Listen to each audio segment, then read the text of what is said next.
Hello YouTube, MSG Retired here, bringing you an update on Miss Sarah Cavanaugh.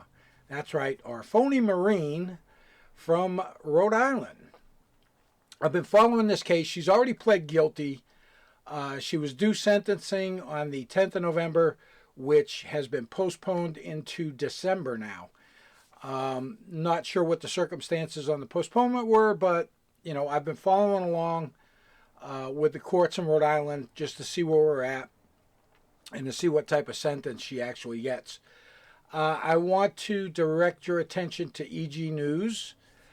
Elizabeth McNamara did a piece on her in August, and I'm sorry I'm late bringing this to you. I've had a lot going on, but I want to bring it to you now.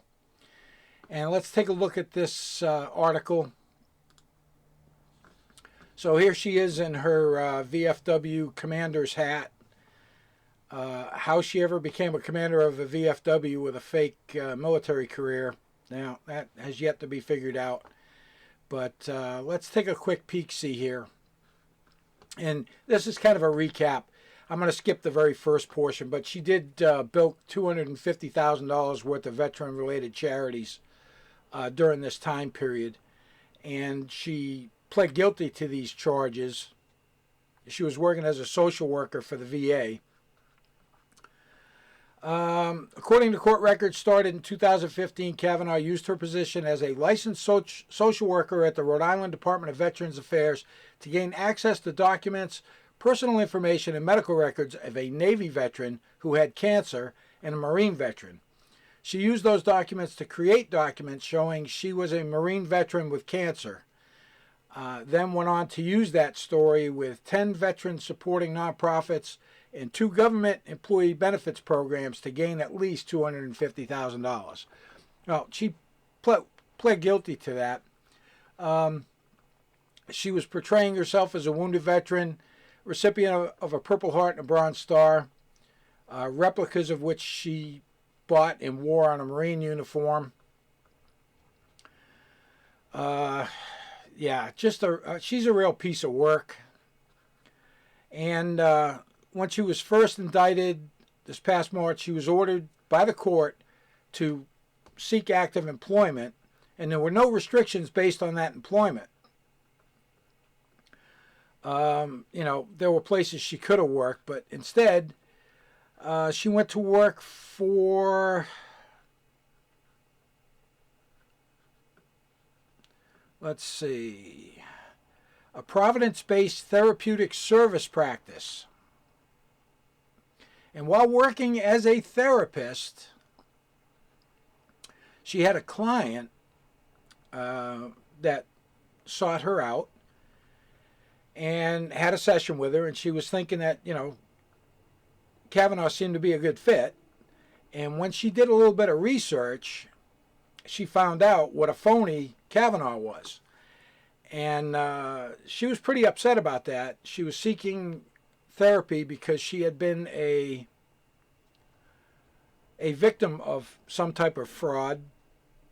And a quote from her: "I told this lady my entire life story and shared with her in detail my previous history of fraud." So she was pretty upset about that. The court also learned that Cavanaugh was using her married name of Sarah Bregler, registered Stet Therapeutic Services LLC with the Rhode Island Secretary of State in June, listing herself as the agent for the business and listing what is believed to be a family member's address as the agent's address. She also had a website. I haven't looked at the website. Offering counseling services under the name Sarah B, and including a payment portal. Anyway, based on all this information, the court modified the employment condition on July 26th, prohibiting her from being employed in any position as a licensed independent clinical social worker in which she has access to patient identifying information, medical information, or financial information. And she's also prohibited from holding herself out as a freelance or self-employed independent clinical social worker. available for therapeutic consultation in any capacity that would enable her to access said patient information.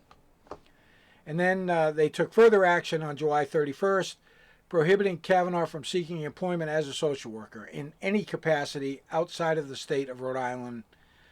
Additionally, she is required to disclose her criminal case history to current or prospective employers, and she may not work in any position in which she has unmonitored or unsupervised access to the means of identification of others or the medical or military records or information of others. And July 28th, she voluntarily surrendered her social work license. Now, they're still saying she was due sentencing on November 10th, and I found in the court docket that that's been postponed and moved out to December. I don't recall the exact date. Man, this is an extreme stolen valor case, and she's pled guilty to the fraud charges and all of that. And I'm going to be curious as to what type of sentence she's going to receive. Obviously,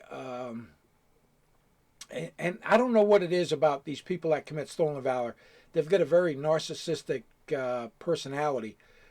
And she went right back to being a social worker / clinician. And, I mean, this lady flipped out when she figured out that Sarah was a fake and a fraud after she just spilled her entire life to her. So I can understand why the woman was pretty upset and how this got brought back into the court system. So anyway, that's where we're at with Sarah Cavanaugh. And I'll continue to follow this as it unfolds. Once we get to sentencing, I'll bring you a video on what the sentence is and what's going to happen to her at that point.